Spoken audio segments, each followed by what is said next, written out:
Throwing up and begging for his life, saying he cannot breathe. An 11 Alive exclusive shows video of an Atlanta man just hours before he died while in police custody with nurses standing by. And instead of taking him to the hospital, the Cobb County Detention Center put him in a padded room to die, Aisha. The medical examiner ruled his death natural. New tonight, Reveal investigator Andy Parati uncovered evidence showing the man's death could have been prevented. We do want to warn you, though, some viewers might find this video and this story disturbing. Infirmary vet speaking, may I help you? We have a guy named Wingo Cavell. He has been throwing up for a while now since we came on shift.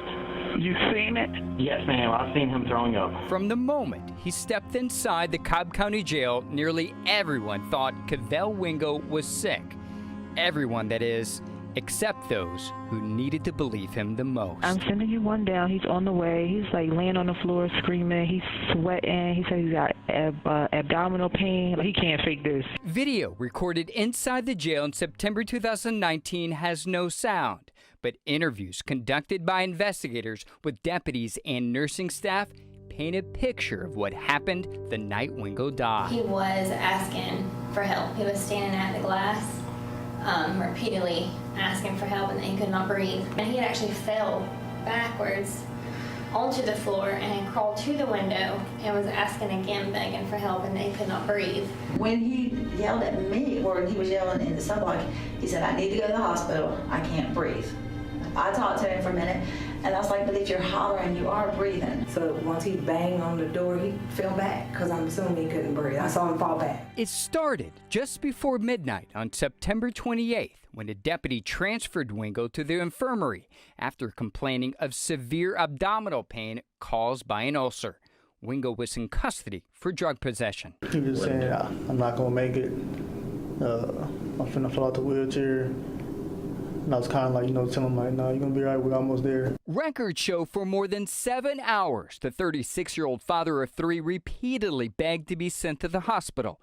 Jail video shows him collapsing in his cell at least 5 times.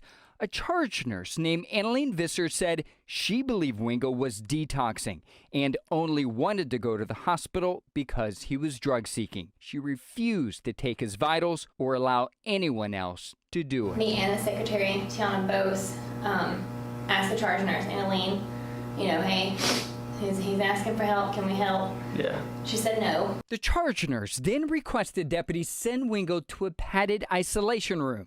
After growing tired of hearing him complain, he was slowly dying. Hi, do you have a pad open? I got an idiot over here playing games. He's trying to get to the hospital, so he's just playing around. When a deputy opens his cell, Wingo collapses to the floor. It takes a deputy 9 minutes to pick him up. When he's put inside the padded room, they strip him of his clothes, leave 2 cups of water inside, and close the door. Jail policy requires staff to look inside isolation rooms every 15 minutes. Did you look in the cell door? Yes. Did you look in the window? Yes. But the jail video shows that's not what happened. When it's time to check on Wingo, the deputy never looks inside 2 different times. A short time later, Wingo is found cold to the touch, not breathing, dead at 9:51 in the morning. Tiffany Wingo is Cavell's sister. At the end of the day, I feel like he shouldn't have died like that. Like, he died alone. He died in the room screaming for help, and he asking y'all for help. And then at the end, y'all tried to give him help, and which it was too late. Kiara is Wingo's daughter. How could so many people sit around and just watch somebody suffer like that and not help? The charge nurse claims she never heard staff say Wingo couldn't breathe, and she didn't check his vitals because he was rowdy.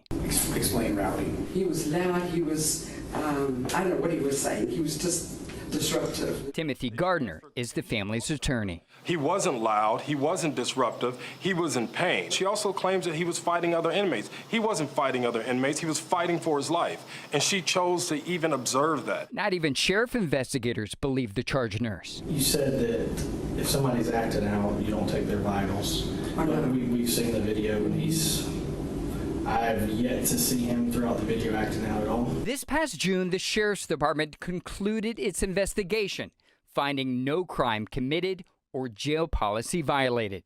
The medical examiner ruled his death natural, caused by a perforated gastric ulcer. No drugs found in his system. At the end of the day, they just didn't care. There was nothing he could have done to make them care. It's who they are. It's criminal, quite honestly. If you're entrusted to care for someone, just like if you had to care for an elderly parent or a child, and you failed to care for that person when they were telling you they were sick, and then you chose to put that person in a corner in a closet and ignore their cries for help despite the clear signs that these people were in distress, and they died, then you're going to be held accountable. That's a crime. And their behavior makes you question not only their responsibilities as nurses and sworn officers, but as human beings. Wow, such a powerful story there, Andy. So what is the Sheriff's Department saying about all of this? Ron, we did reach out to the Sheriff's Office. Sheriff Neil Warren, who oversees the jail, declined repeated interview requests for this story, but he is defending his deputies and the care Mr. Wingo received. In a prepared statement he sent to 11 Alive, at the end of the day, we are law enforcement officers, not medical professionals. For this reason, I have always made it a priority to contract with the best healthcare providers available in hopes of giving inmates access to the same caliber of doctors and nurses that they would see if they were not in our custody. Ron? Well, there's a lot to dig in here, Andy. So what about the medical provider for the jail? How is it responding? Ron, at the time of Wingo's death, the county contracted with WellStar Health System to provide medical staffing for its infirmary. The company declined interview requests for this story as well. It claims that it did not know the full circumstances of Mr. Wingo's death until we provided the video. In an email it sent 11 Alive, it says, "What we have seen and learned of Mr. Wingo's experience at the detention center is heartbreaking and unacceptable. It is clear to us now that more should have been done." WellStar and the county ended its relationship this past May. And you're going to have a lot more of this story tomorrow night, right? Ron, there's a lot more to this story. Coming up tomorrow night at 11 o'clock, we dig into the history of complaints about this jail. And we also ask a jail nursing expert to take a look at the video and the interviews to give us her take of what she believes went wrong. Here's a little of what she had to say. This man is a walking time bomb, and they put him in a cell and left him there. That's pretty disturbing. I mean, you watch that video and it's the most heartbreaking thing I've ever seen.